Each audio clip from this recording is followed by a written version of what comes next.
So the Knicks, they dumped some salary. They traded Nerlens Noel and Alec Burks to the Pistons. Oh. They've unloaded $19 million more in salary. They sent Detroit a second rounder. And now it seems like Brunson is happening. I'm in. But maybe even more. Because now they're like, I don't know, over 30 million under the cap. Well, I thought how do you feel about mortgaging the future for Jalen Brunson? We talked about this earlier in the podcast. I like Jalen Brunson. I think he's an asset. It's just like after 3 years, thought you would have maybe one star by now. Well, I just want to say I thought they won the draft last week. Don't believe anything anyone tells you. I thought they hit a grand slam. What a zag. It was fantastic. I haven't heard this take yet. This is amazing. I thought it was fantastic. I thought Leon Rose was wheeling and dealing. It was great stuff. Don't believe. I hate when they go.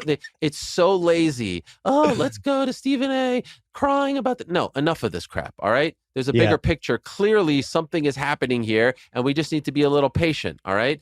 Let's not forget what happened 2 years ago at the Garden.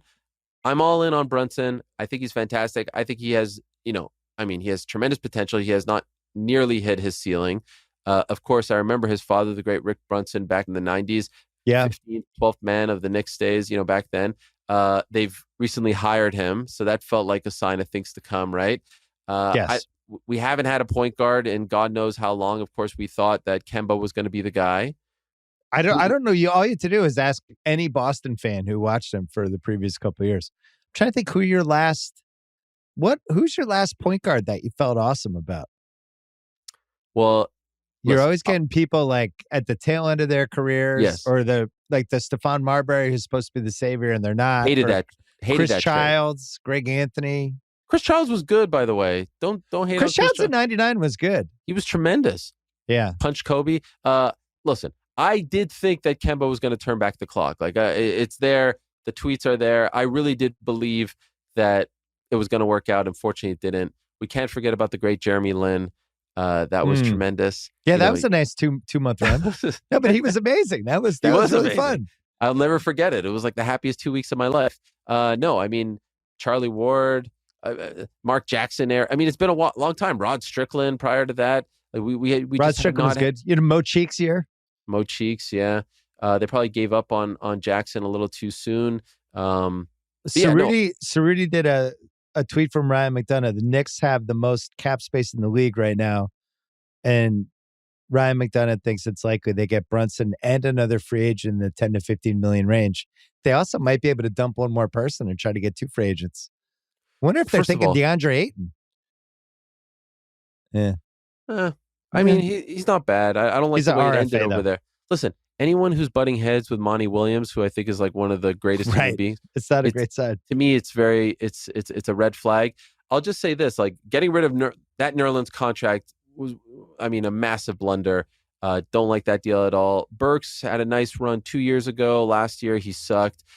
Clearly, things need to change a little bit. Last season was just... Don't you love when your team makes a bunch of mistakes and then a year later has to then extricate themselves from those mistakes and it feels like a win? And it's like, wait, you guys put us in that position. I know. It's like, hey, good news. We've gotten rid of the Alec Burks and Nerlens Noel contracts. It's like, you mean the ones you signed 12 months ago? I know. And but those were feel-good signings. Those were thank yous for that season that we had. They're thanking you. Right. The biggest question, though, like none of this, Matt, if Julius returns as he did last season as opposed to 2 years ago, it's all like we need Julius to return to form. And by form, I mean, the question is like, was 2020, 2021 an anomaly or was last year just a setback for him? That's what I don't know. I think we'll find out once and for all. Like, was that year, like, can he be as good as he was 2 years ago or was that the anomaly of his career? What do you think? I think it was too weird, and I would rather bet on the fact that he was really good 2 years ago than thinking last year was the guy that he now is. I think people can just have a weird year every once in a while. So I would rather, I want to see it. You don't think he can return to that level of play? I think it's possible. That's what I'm saying. I would rather bet on the possibility he can be the guy he was 2 years ago over just writing this off because he was bad last year.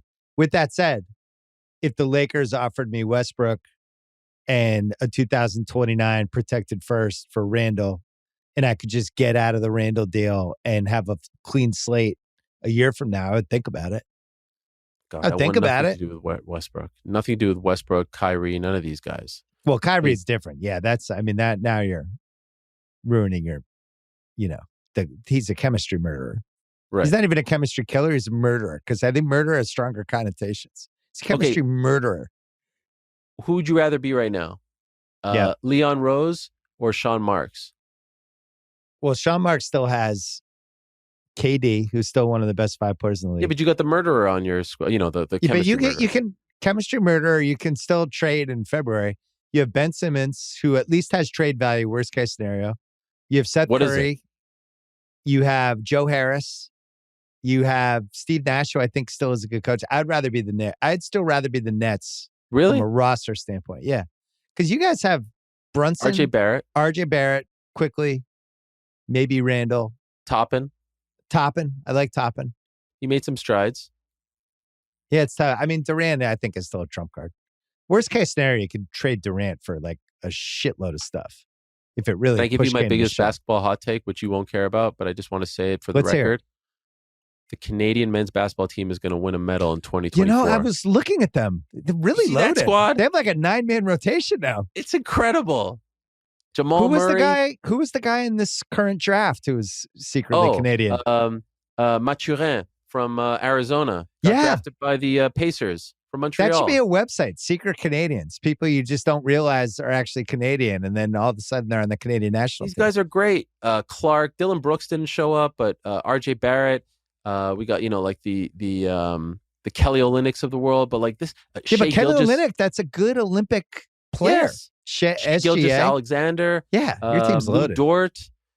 I mean, Lou Dort. He's a secret Canadian. Yes, Montreal guy. I didn't realize that. Bronze at worst, but I think we can make a run for silver or gold in 2024. I can't wait. Well, listen, Andrew Wiggins. Let's not forget Maple Jordan. Andrew Wiggins. Winner. That's incredible. MVP of the finals. Got robbed. It's another hot take.